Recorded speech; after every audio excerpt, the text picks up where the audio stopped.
Bonjour, M. Goujon. Depuis 200 ans, Haïti a connu plus de 30 coups d'État.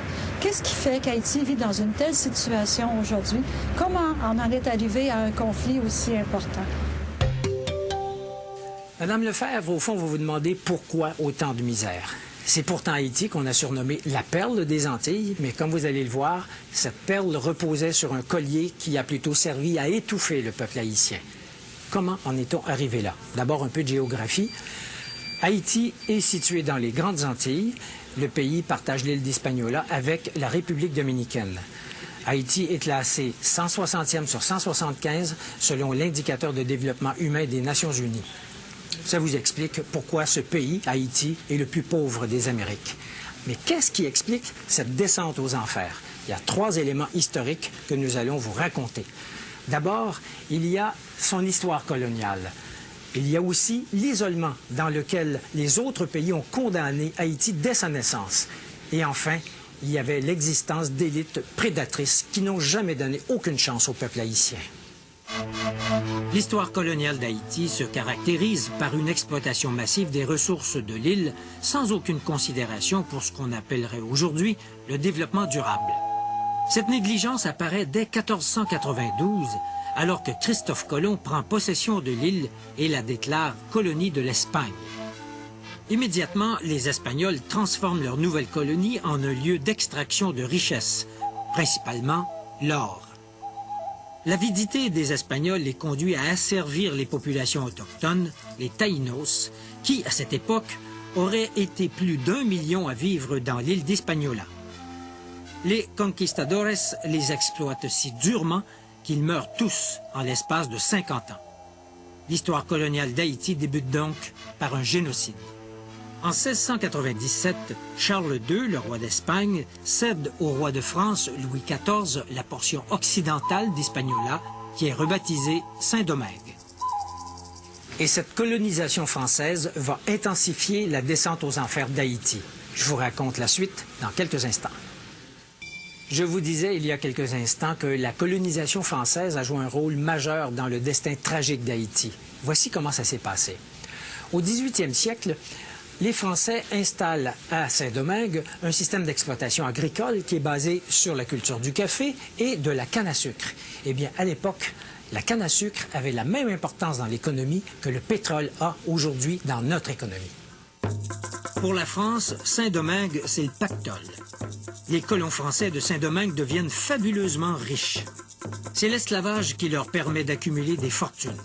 Entre 1697 et 1791, les bateaux négriers amènent, principalement de l'île de Gorée au Sénégal, plus de 860 000 esclaves. Une fois arrivés de l'Afrique, ces esclaves subissent un régime d'exploitation d'une brutalité incroyable. L'esclavage fait également surgir les premières divisions au sein même de la population noire. L'affranchissement de certains esclaves, souvent des enfants illégitimes des maîtres blancs, donne naissance à une élite, les mulâtres créoles. Les mulâtres se sentent supérieurs aux esclaves noirs et ne partagent pas leurs intérêts. Arrive 1791.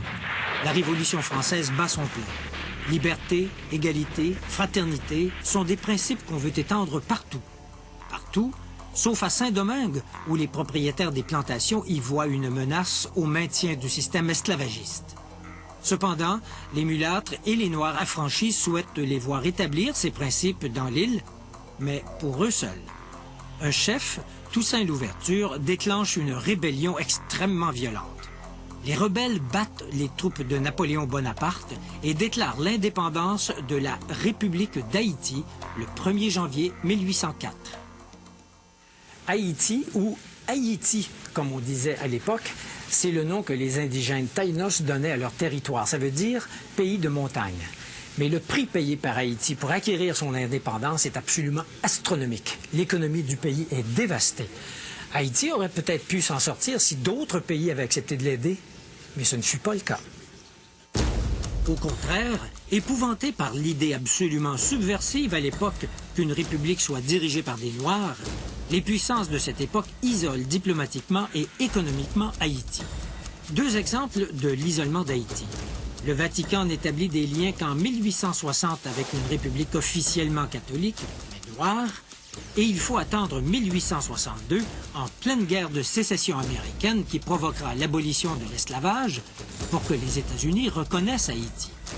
Quant à la France, elle refuse de reconnaître l'indépendance d'Haïti.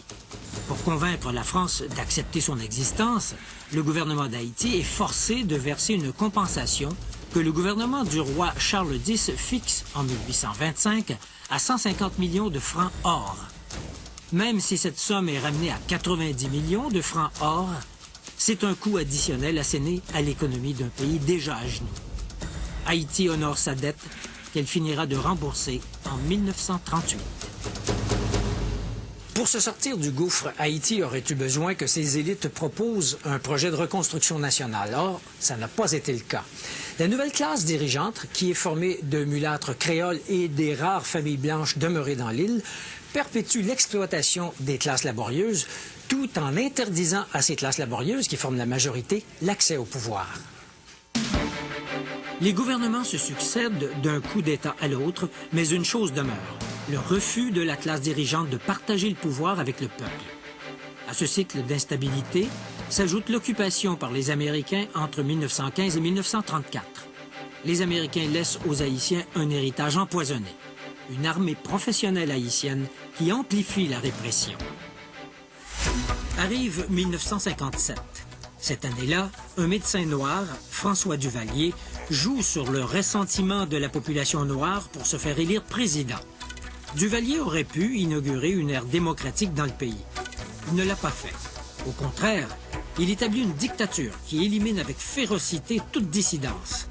C'est l'époque des tontons macoutes et de l'exil d'une partie de la population haïtienne, surtout les mieux éduqués.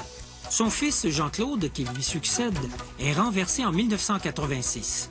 Mais la vraie démocratie n'est pas pour autant instaurée.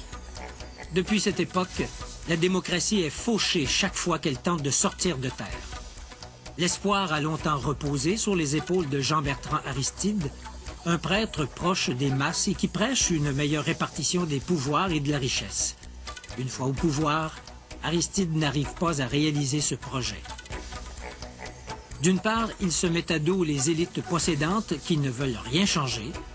D'autre part, il sombre lui-même dans le moule de l'homme fort, du chef charismatique mais autoritaire qui ne partage pas le pouvoir et utilise la force pour se maintenir en place. Cette double dynamique explique les malheurs récents d'Haïti, le coup d'État contre Aristide en 1991, les élections contestées, les troupes des chimères qui remplacent les tontons macoutes et l'hésitation de la communauté internationale à fournir des fonds pour rescaper le pays. La grande question est maintenant de savoir comment Haïti pourra rompre avec son passé et s'engager dans la voie de la prospérité et de la démocratie. Il est évident que la communauté internationale aura un rôle à jouer dans cette tâche de réanimation. Mais pour rendre son éclat à la perle des Antilles, il faudra beaucoup de doigté et beaucoup d'argent.